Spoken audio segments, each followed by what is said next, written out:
Assalamu alaikum. I am Miss Aisha Abid from Army Public School and College Khanewal. Today, I welcome you all in our biology lesson for class 9th. It is a project of APSEC's online support program. Today, we are going to start our new chapter. The topic of today will be bioenergetics. Objective: by the end of this lesson, you will be able to understand the concept of bioenergetics and the role of ATP. Success criteria: concepts must be clear about bioenergetics and importance of ATP as energy currency of cell. Today is day 1 of week 3. So let's start our journey towards this new chapter and concept. Bioenergetics. From the name, what you can observe, students, here bio, as you all know, it means life. Energetics, yes, you can guess from the name is that we are going to study about some energy stuff. All right. So according to your book, how do we define bioenergetics? Bioenergetics, it is the study of energy relationships and energy transformations. How do energy transforms from one form to another in living organism, because we are studying it under bioenergetics. So, what do you think when you come across with the word energy? In physics, we have studied that energy has different forms or different kinds. It can be either potential energy or kinetic energy. Kinetic energy, we all know that it is the all the energy in motion, and potential energy is the energy in state of rest. So, what are we gonna do with the living organisms? As we know, all animals, plants, fish, insects, they all require energy, and they are considered as living organisms.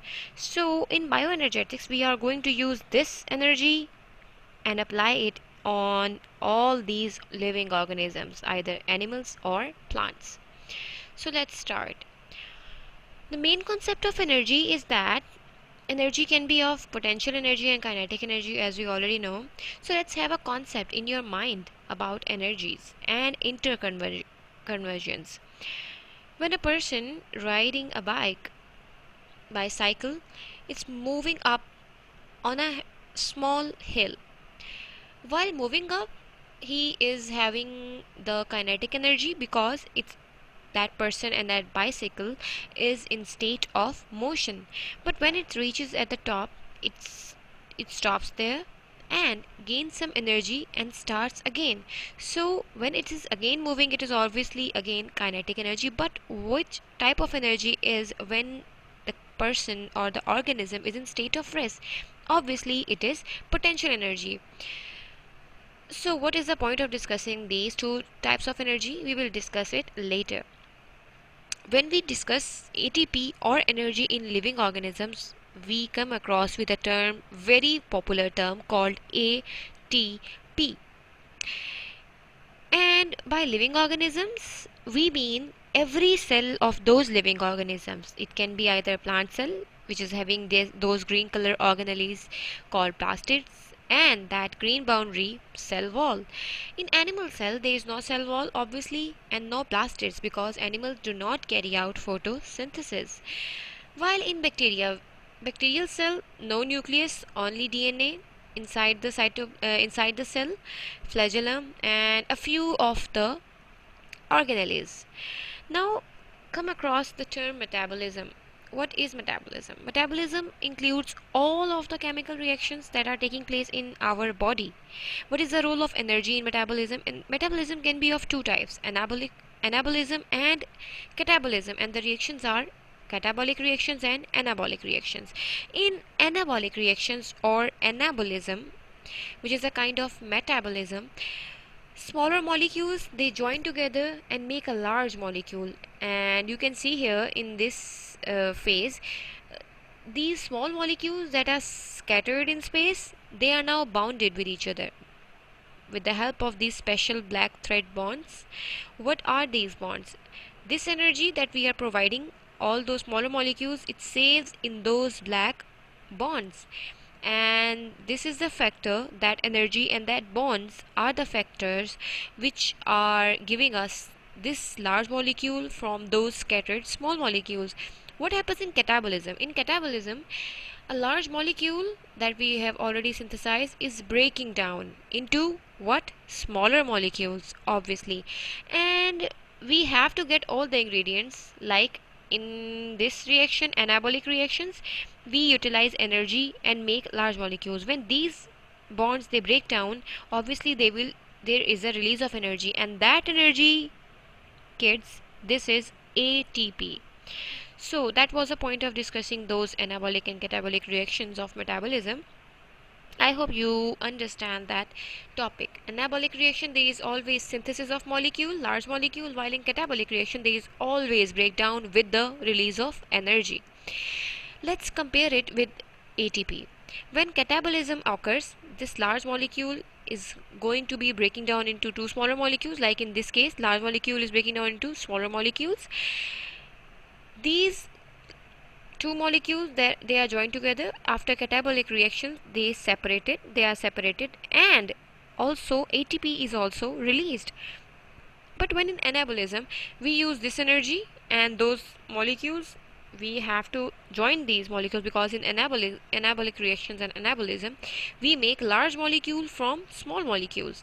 So this ATP is used, and these two molecules they are combined together and make a bond, and in this bond formation we utilize this ATP, and whole reaction is called anabolism or anabolic reaction. Now what is ATP? You have heard of the term ATP, adenosine triphosphate. Triphosphate, they are in adenosine triphosphate or ATP, there are three phosphate groups attached. Each phosphate group they are separated, but in anabolic reactions or anabolism, one phosphate is detached, one bond is broken, and the same energy is released, as we have discussed here. Same energy is released. When other phosphate group detaches, more energy is released. So let's have a quick tour of the term ATP. What is ATP? How it is formed? How our body is utilizing it? And why it is called the energy currency of the cell? That is the key to your chapter, and key to bioenergetics. So we will be discussing ATP. Buckle up, students. We are going to start a new topic of your life, which is ATP. ATP is powerhouse, or it is an energy source, energy house. The whole molecules is consisting of three main groups, this group, and three phosphate. They are joined together as one group. What is ATP? What are these three groups that I have discussed? This is adenine base, this is ribose sugar, and there are three phosphate groups attached. With the help of those bonds, now you can see here there is adenine base, which is attached by a bond to ribose sugar, which is attached by a bond to one phosphate group, other bond or energy, enormous energy, another phosphate group, enormous energy, another bond, another phosphate group. This completes a complete adenosine triphosphate. Tri means three, obviously. But kids, what do you think? When this phosphate detaches, what does the name become now? Because जब ये bond टूटेगा, तो is that ATP, or we have to give a separate name to it? Just think about it. Yes, we have to give a separate name, because it will now be adenosine diphosphate. You understand? When this bond breaks down, we call it adenosine diphosphate, because only two bonds are attached. We will discuss it later. Now, I think that you have a question in mind. Where do this ATP is produced? Alright, this ATP is produced in our mitochondria, and mitochondria is an organelle. You already know it is found in animals and plant cell. It is just making ATP and providing our bodies with a source of energies. Yes, kids. Now, let's discuss a bit of that energy bond. This is adenosine base, this is ribose sugar. Now comes three phosphate groups. Phosphate groups, it includes one phosphate and four oxygen. You can see here one phosphate, four oxygen, one phosphate, four oxygen, one phosphate and four oxygen.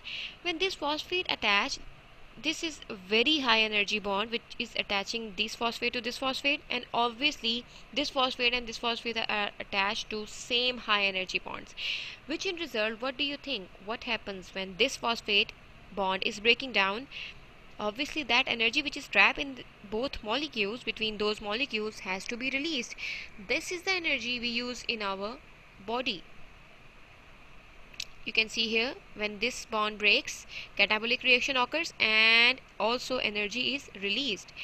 Now this molecule, when this bond is broken down, how does this bond is broken down? It is broken down by the use of water, and this reaction in which water is used in breaking a bond is called hydrolysis. Hydro, it means water, hydro, water, lysis, it means breakdown.